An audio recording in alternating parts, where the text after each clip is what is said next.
When Ed Kip Malone was just 12 years old, he saved 2 young girls from a house fire. Then he grew up wondering what became of them.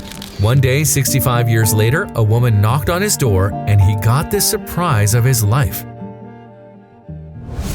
In November 2016, Malone moved into his new house in Conception Bay South in Newfoundland and Labrador. He had grown up in St. John's but then spent time in Ontario for work. When he retired, he moved back to the area he was originally from, and that's when he met the next-door neighbor who changed everything.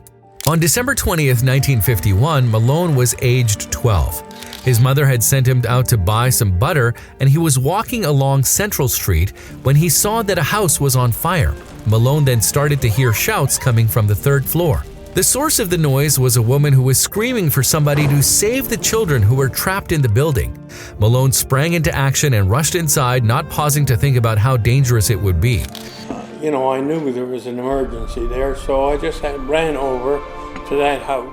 He remembered during an interview with CBC News' St. John's morning show. He dashed up the stairs and came across a little girl. However, the youngster didn't want to leave with him because she didn't know where her sister was. She had no idea, no more did I. The house by now was full of smoke. I couldn't see a thing and couldn't hear anything, but I knew there was a little girl somewhere. Malone searched further and eventually discovered her hiding place. He recalled, I think the man upstairs said to me, sweep your hand under the bed, and I did, and I grabbed the little girl. So when I had 2, so out I went. I wanted to get out of that house too. The girls were aged 5 and 3 when Malone saved their lives by rescuing them from the fire, but not everyone had been so lucky. Their grandmother died in the blaze, and the inferno left the home damaged beyond repair. The family consisted of the 2 parents and their 8 children who all made it out unscathed. However, they were left without a home because the house had been made uninhabitable by the flames. And as he grew older, Malone often thought about where those 2 girls might be now.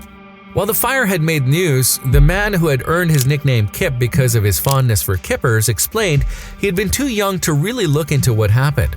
I was only 12 at the time, and I didn't know anything about it, and I didn't know anybody to ask, so I just let it go, Malone told CBC News. Malone added, but I always knew what happened and I wonder what became of these 2 children, and I never did find out. It wasn't until 65 years later that he got the answers he'd been looking for all along. As he explained, Malone and his wife had purchased a new house and they had moved in there together. About a week later, his next-door neighbor had come over to introduce herself. They had started chatting and had soon discovered that they had grown up in the same area. The woman's name was Margaret Fowler, and she had told him that she had lived with her family on Central Street.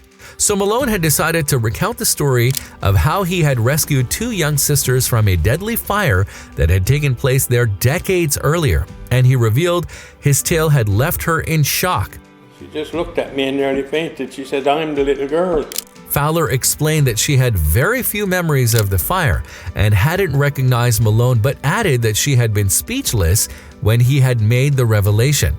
I had very few memories of the fire. Was reluctant to go out and somebody kind of hustling me out. Fowler soon introduced Malone to her sister Barbara Earl, who had been the other little girl he saved that day in 1951. Both Malone and the sisters have lost their parents since then, and they believe their chance reunion was fate. It's not just a coincidence, Earl said, and Malone agreed. So it was definitely, divine intervention, and God works in wonderful, wonderful ways. Earl explained that she had no idea that a stranger had saved her life until she had met Malone. The siblings had not asked their parents for much information about the fire because they had been so young, and it had been a sensitive topic. But they're now delighted that they know the truth. Fowler and Earl recognize that the lives they've led would never have happened without Malone, and meeting him has put that all into perspective and left them eternally thankful. Fowler became emotional as she said, So, we really are grateful then. And Earl agreed, I feel so blessed.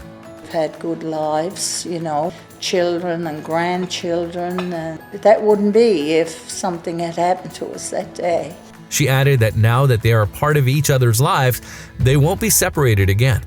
How do you thank him only to say thank you, Earl said. I mean, there will always be this connection with us, and that I love you. I don't know what else to say. While they went 65 years without knowing each other, it seems that the trio are making up for lost time. And it's clear that Malone is just as thrilled and moved that he got to meet those children he always speculated about.